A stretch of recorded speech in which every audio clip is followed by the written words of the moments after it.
très heureux de vous savoir nombreux devant vos postes téléviseurs en CNET Moment pour suivre votre émission que vous aimez beaucoup.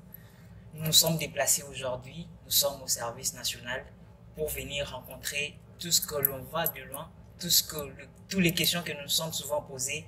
Aujourd'hui, nous avons des conseillers Diane sur notre plateau à qui j'ai dit bonjour. Bonjour. Comment vous allez? Oui, ça va bien. Aujourd'hui, on est venu à la source. Conseiller Diane, les anciens Kuluna devenus des bâtisseurs. C'est quoi le processus? C'est combien de temps le processus? Bon, en fait, il faut apporter une précision que au départ, le service national n'était pas créé pour seulement prendre le Kuluna. Mais nous avons connu un problème. Vous le savez, le problème que nous avons, le problème de Kuluna ici. C'est ainsi que le chef de l'État avait demandé que le service national aide le pays à endiguer ce phénomène Kuluna. Nous avions commencé par les anciens rebelles. Beaucoup de gens ne le savent pas. Les Kamwinantsapou, il y a les gens du FPI qui sont venus du Nord Kivu, du Sud Kivu. Donc, il y en avait même de groupes rebelles, des hommes du commandant Bifalo venus de l'Équateur, que nous avions encadrés. Ils étaient pratiquement 2000. On les a encadrés. Il y en a qui sont rentrés dans l'armée, il y en a qui sont allés dans la police, d'autres ont choisi de rester au service national. Et enfin, il y a un groupe qui avait décidé de rentrer dans la vie, de se réinsérer dans la société. C'est ce qui avait été fait. Cela ayant réussi, le chef de l'État avait demandé au commandant du service national de prendre des Kuluna. C'est depuis 2000 que nous prenons des Kuluna à plusieurs vagues. Aujourd'hui, il y a plus de 4000 qui ont déjà été encadrés. Et tous ceux qui ont été encadrés travaillent maintenant. Ils sont dans le chantier. Tous. Il n'y a personne qui dit qu'on m'a encadré, on m'a jeté dans la société. Non. Tous, ils sont en train de travailler. Là, vous avez vu le groupe de ceux qui sont ici à Kinshasa, donc qui ont leur camp encelé, qui fabriquent des bancs. Vous avez vu le service national distribuer des bancs gratuitement dans les écoles. Il y en a qui, vous avez été témoins, qui sont en train de construire, de remoderniser la maternité de Kitambo. De tout faire. Voilà c'est le résultat auquel on est arrivé avec ceux qu'on appelait ici à Kinshasa des Kuluna, le Lubumbashi on les appelle des vagabonds, mais que le service national a transformé en bâtisseurs de la nation. Ils sont effectivement en train de transformer le pays. C'est ça donc le travail que nous avons fait sur les Kuluna. Est-ce qu'il y a-t-il un critère, ou soit un critère sur lequel vous vous basez pour la sélection afin de les amener pour les apprentissages? Ben, en fait, le service national ne prend pas les Kuluna. C'est la police nationale. Okay. Au nom du gouvernement, la police arrête ce qu'on appelle des Kuluna et dès qu'ils sont arrêtés, ils sont mis à la disposition du service national. Alors, je crois, vous avez vu comment on fait. Dès qu'on nous les donne, nous les habillons, on les transforme, mais à ce moment-là, pour nous, ils cessent d'être des Kuluna. Ce sont des jeunes Congolais qui ont besoin d'encadrement. Et nous les amenons à Kanyama KCC, on les encadre. La formation prend plus ou moins 2 ans. Et pendant 2 ans, pratiquement toute une année pour le retransformer mentalement. Et une année pour chacun, selon va. Pendant qu'on les transforme mentalement, on voit qui a telle compétence, qui a telle vocation. Et il y en a qui s'orientent vers la menuiserie, qui s'orientent vers la maçonnerie, qui s'orientent vers la mécanique. Il y a des ouvriers agricoles. Voilà. C'est ça le travail que nous faisons sur le Kuluna. Nous, on ne choisit pas. C'est l'État congolais qui les arrête à travers la police et nous les remet. Ils viennent de même. Est-ce qu'il y a aussi des volontaires, ceux qui se disent, qui ne sont pas choisis par la police, qui ne sont pas envoyés par la police, qui viennent d'eux-mêmes volontairement pour se dire non, je vais servir ma nation, je vais apprendre? Voilà, c'est le phénomène que nous commençons à vivre maintenant. Si pendant la première vague, Il y a même les parents qui pleuraient, qui suivaient. Exactement. Deuxième vague, etc. Mais depuis un certain temps, il y a beaucoup de volontaires qui viennent. Il y a même des parents qui viennent jusqu'ici dans nos bureaux pour nous amener leurs enfants.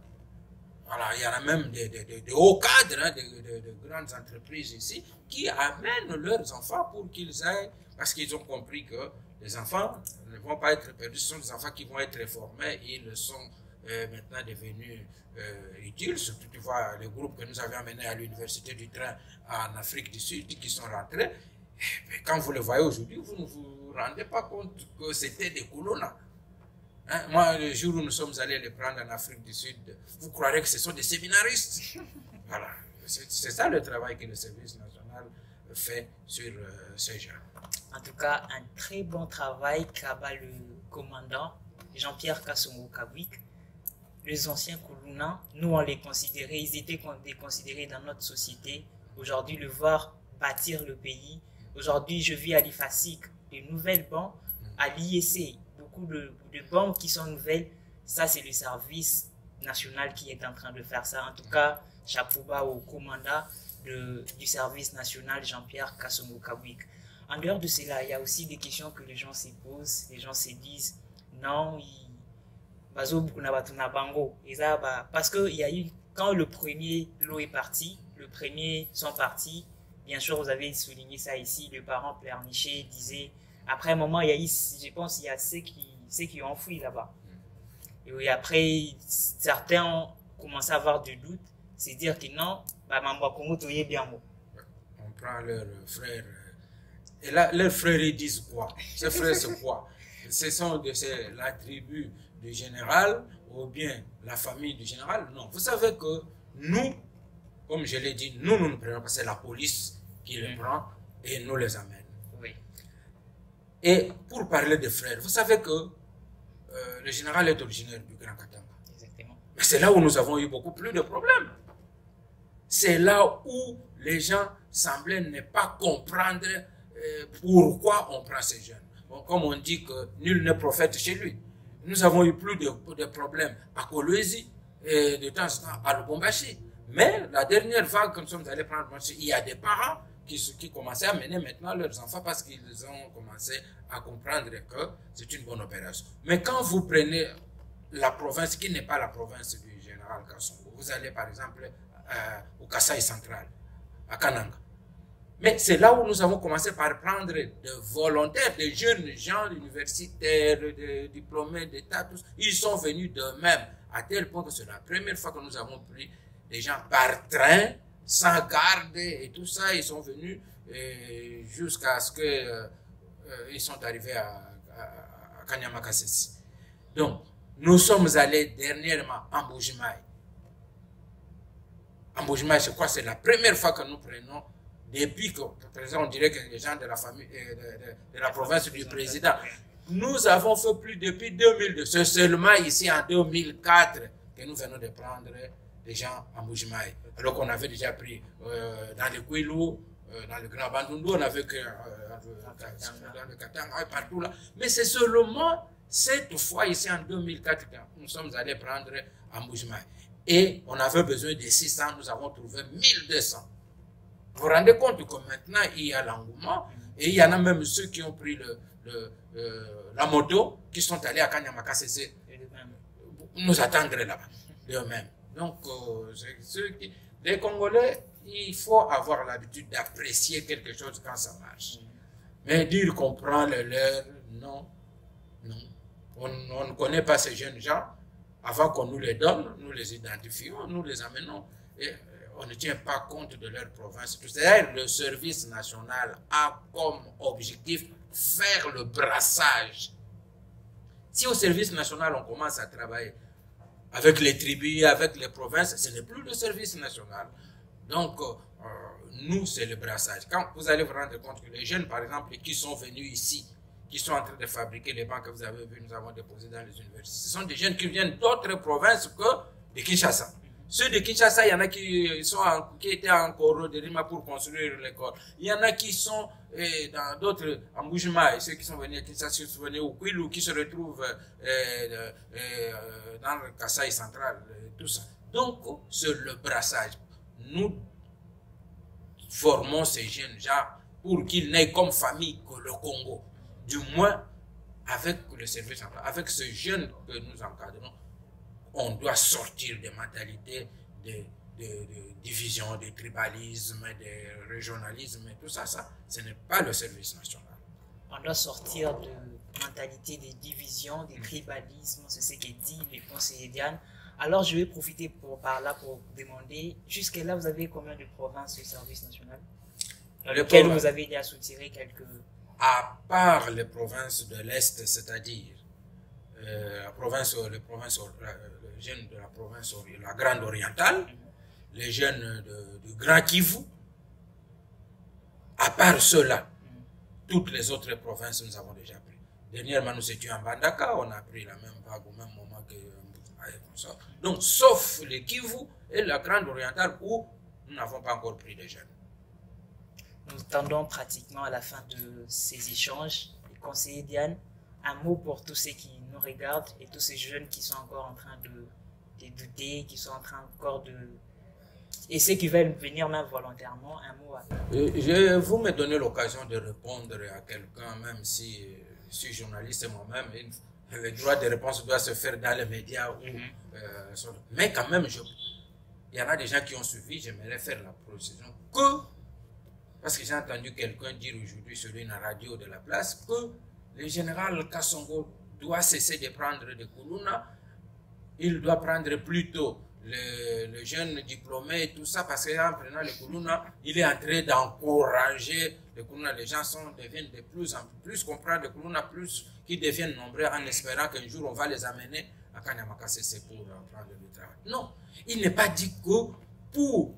C'est la question qu'on nous avait posée à l'UNIKID.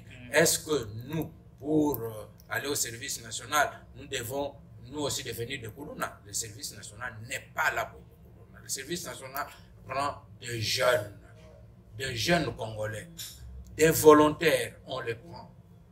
Donc, ce n'est pas question seulement que nous prenons seulement le Koulouna. Le Koulouna, on le prend parce qu'il crée un problème. Dans toutes les villes possibles, donc il n'y a pas une province où les Koulouna ne font pas de ravages. Donc c'est pourquoi on a pris, c'est une situation particulière. Mais le service national est ouvert à tous les jeunes Congolais. Si il y a des volontaires qui viennent, on les prend. La preuve, c'est que, je vous ai dit ici, on a pris des volontaires, des parents qui ont amené leurs enfants, on les prend. Mais on ne peut pas prendre chaque jour, comme nous sommes là aujourd'hui, on va, moi je suis venu solliciter pour entrer au service national. Non, parce que il faut prévoir les moyens. Nous ne voulons pas faire des actions qui échouent. Il faut prévoir les moyens. Il faut que d'abord, là, Kanyamaka, le camp soit vidé. Vous savez, les dernières vagues que nous avons prises, nous sommes allés jusqu'en Bandaka partout, c'est parce qu'à Kanyamaka, il n'y avait plus personne. Tous ces jeunes-là ont été affectés à gauche, à droite, dans les chantiers. Alors, c'est pourquoi maintenant, on a pris cette vague. Quand ceux-ci auront terminé leur formation, le centre sera dégagé, on pourra prendre d'autres jeunes. Les volontaires viendront, et évidemment, on prendra aussi des Koulouna selon la volonté du gouvernement, du chef de l'État, parce que le service national est un service de la présidence de la République.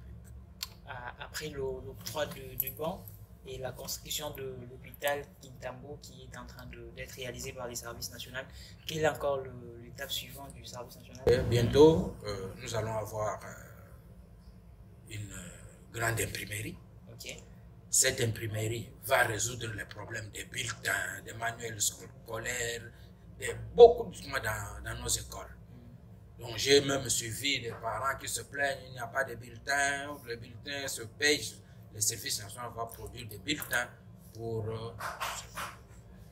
avec son imprimerie. Le service national, le commandant l'a annoncé dernièrement, va bientôt se doter d'un grand atelier, un atelier de confection. Donc, ce qui veut dire quoi?